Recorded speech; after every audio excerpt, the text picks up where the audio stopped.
নমস্কার, সবাইকে স্বাগত জানাচ্ছি এখনকার অনুষ্ঠান অশরীরী বা প্যারানর্মাল অ্যাক্টিভিটিস। আমরা গতদিনে রাজস্থানে ছিলাম। রাজস্থানের ভানাগড় দুর্গে আপনাদের নিয়ে গিয়েছিলাম। সেখানকার অতি প্রাকৃত ঘটনা নিয়ে আলোচনা করেছিলাম। আজকে যে বিষয়বস্তু, রাজস্থানেই আজকে আপনাদেরকে আমরা রাখবো, তবে সেটি হচ্ছে কুলধারা গ্রাম। কি এই কুলধারা গ্রাম?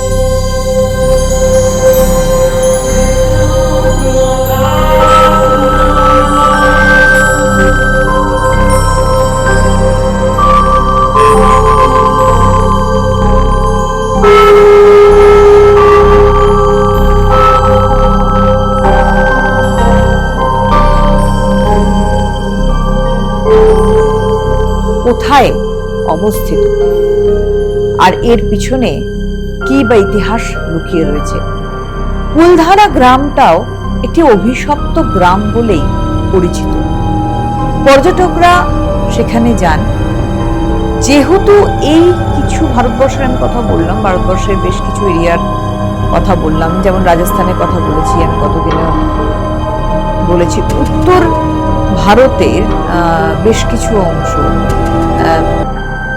আসাম রয়েছে, মেঘালয় রয়েছে, এই সমস্ত জায়গায় কিন্তু আমরা এ ধরনের বেশ কিছু এলাকাতে ধরনের প্যারানর্মাল অ্যাক্টিভিটিসের কথা শুনে থাকি। এছাড়া গুজরাটেও কিন্তু একটি স্থান হন্টেড স্থান বলেই পরিচিত, ভৌতিক স্থান বলে পরিচিত, এবং সেগুলো না আমরা পরে পরে এক একটা পর্বে আপনাদের সঙ্গে তুলে ধরব। তবে এই যে কুলধারা গ্রাম বলা হয়, গোটা কুলধারা গ্রামটা এখন প্রায় দীর্ঘশো বছর ধরে ফাঁকা, জনমানব শূন্য। এই গ্রামে যে গ্রামের যে প্রতিষ্ঠাতা ছিলেন তারা হচ্ছে 1291 সালে, 1291 সালে বঙ্গাব্দে বলতে পারি, তখন পালিওয়াল ব্রাহ্মণরা, সেখানকার রাজস্থানের পালিওয়াল ব্রাহ্মণরা এই 1291 সালে এই কুলধারা গ্রামে প্রতিষ্ঠা করেছিলেন বলে ইতিহাস। ভালোই চলছিল একটা গ্রামের মধ্যে একটা আত্মীয়তা, আমরা জানি প্রত্যেকটি বাড়ির সঙ্গে প্রত্যেকটি ঘরের সঙ্গে প্রত্যেকটি মানুষের আত্মীয়তা ভালোই চলছিল। কিন্তু 1825 সালে সব কেমন যেন উলট পালট হয়ে যায়।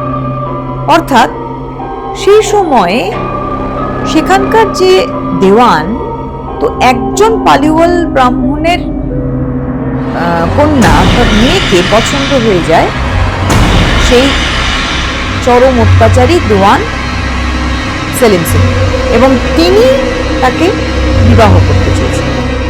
স্বাভাবিকভাবেই সেলিম সিং পালিওয়াল ব্রাহ্মণ, স্বাভাবিকভাবেই তারা মেনে নেননি এবং তারা অস্বীকার করেন এটা।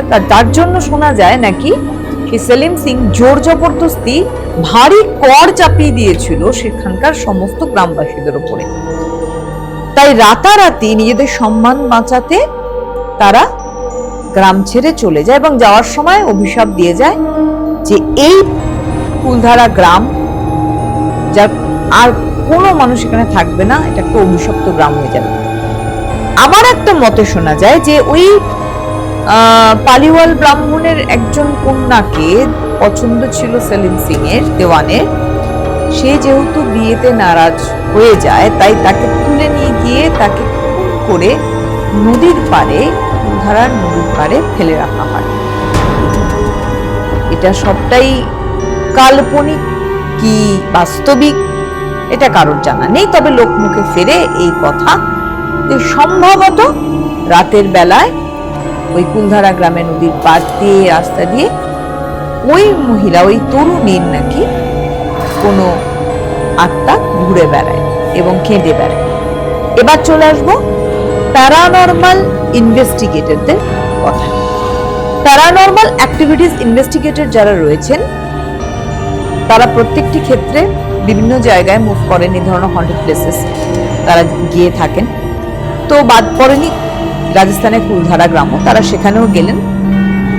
সেখানে তাদের অভিজ্ঞতা তারা শেয়ার করেছিলেন যে যখনই ওই কুলধারা গ্রামে তারা পা রেখেছেন, এমনি তো কিছু না, তখন রাতের বেলা মূল তাদের কাজ, রাতের বেলা যখন তারা কাজে জন্য তারা টিম নিয়ে গেছে, তাতে অদ্ভুতভাবে গা ভারী হয়ে যাওয়া, কিছু কিছু জায়গাতে অতিরিক্ত ঠান্ডা অনুভব করা, যেটা স্বাভাবিক টেম্পারেচারের থেকে অনেকটা কম, অনেক রাতে ফিসফিসানির শব্দ, কান্নার আওয়াজ ইত্যাদি কিন্তু তারা পেয়েছেন।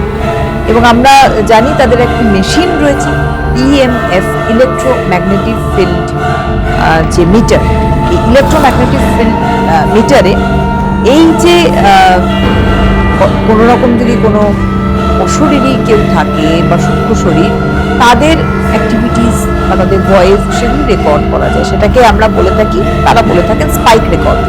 তো ওই ইএমএফ এ তারা স্পাইক রেকর্ড করেন, এবং স্পাইক রেকর্ডে কিছু মানুষের ভয়েস, মানে ওই মেলানো মেশানো একটা, কি বলবো, একটা মানে আচ্ছা অস্পষ্ট আওয়াজ তারা রেকর্ড করেন, যে রেকর্ডে তারা দাবি করেছিলেন যে সম্ভবত তারা ওই রেকর্ড, ওই না শব্দগুলি ছিল কোনো মানুষের শব্দ, যারা হয়তো বা এই লোকে এখন নেই, এবং সেই শব্দই রেকর্ড হয়েছে। এবং আমরা এটাও শুনেছি তাদের কাছ থেকে যে এই ইলেকট্রোম্যাগনেটিক ফিল্ড যে মিটার রয়েছে, তার মাধ্যমে সেখানে কতগুলো বাটনস রয়েছে, কোনো যদি অশরীরী থেকে থাকে কোনো প্লেসে, সে কিন্তু একটা ব্লিঙ্ক করে, রেড বাটন, গ্রিন বাটন ইত্যাদি বাটন রয়েছে, রেড বাটন ব্লিঙ্ক করে। তো তারা তার নাকি অস্তিত্ব কিছু মানুষ ক্ষেত্রে পেয়েছিল, এবং তারা বলেছেন যে কুলধারা গ্রামের প্রত্যেকটি রুম ঘরে যখনই তারা গেছেন এরকম কিন্তু তারা অনুভব করেছেন। যদি বিজ্ঞান বলেন, বিজ্ঞান বলছে মোটেই তা নয়। ওই কুলধারা গ্রামে একটা টাইমে ভূমিকম্প হওয়ার পরে কুলধারা গ্রামটি ক্ষতিগ্রস্ত হয়ে যায় এবং বাড়িঘর ভেঙে যায়, তীব্র জলসংকটে ভোগে গ্রামবাসীরা, স্বাভাবিকভাবে প্রাণ বাঁচাতে তারা ওই গ্রাম ছেড়ে চলে যায়, এটা বিজ্ঞান বলছে। কিন্তু এখনো ওটা একটি পর্যটনের স্থান, এখনো পর্যটকরা ঘুরে এলে ওকে এই কথাই বলে থাকে, কিছু তো আছে।